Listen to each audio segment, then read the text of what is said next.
Hello, welcome to my channel. Welcome back to my channel if this is a return visit. As always, thank you very much for your support. It makes it all worthwhile. So this video is about Prepared. It is written Prepar3D, but it's pronounced Prepared. And some would say that it's a dead and gone simulator, but I disagree. So in this video we'll look at how to access the simulator and have a look at some of the settings and why you might want to consider using it.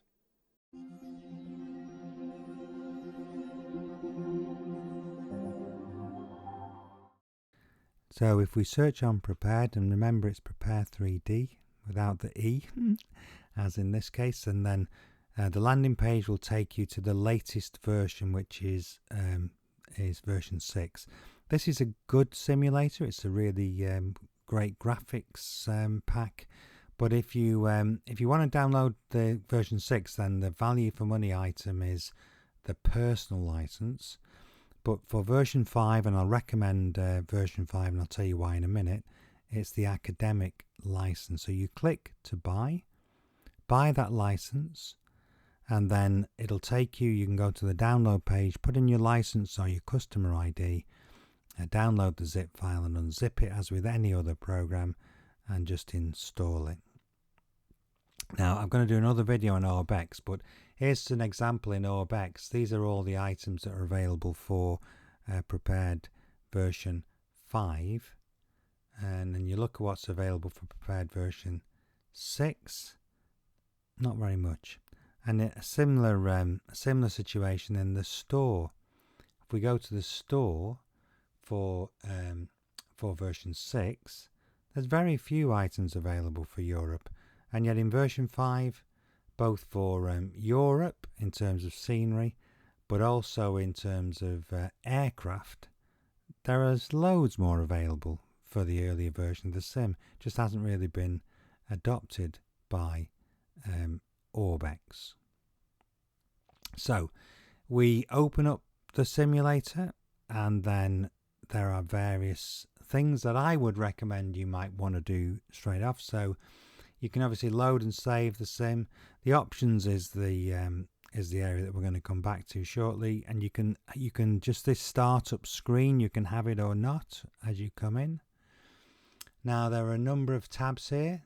On the application tab, I would recommend you untick pause on task switch and prompt on exit. It just makes it much more straightforward when you're going in and out of the simulator. The other ones I would leave them as standard. Information, this is a personal preference. I personally untick the vehicle labels and the primary text. I just think it saves a little bit of resource, but they are quite useful, and they give you some quite useful tips. Sounds, I would leave them as default. You can untick mute on lost focus. I found that sometimes to be quite useful. And on the aircraft, this depends on how fast your processor is, how much power you've got in the computer, but I recommend about halfway is good for these. It's a great balance. Aircraft vehicle density, I personally don't think it adds a lot. Road vehicles, again, about halfway. And then again, ships and ferries and also leisure boats, I really don't think they add a lot, so I keep them down about 21 on both of those. Play around with these because they can hit your frame rates. On the realism settings, this is quite useful if you're new to the sim. You can tone down the kind of how realistic the aircraft flies. In add-ons, I mean, this will be pretty empty for you unless or until you start to download some add-ons, but you can select them here, and again in the scenery.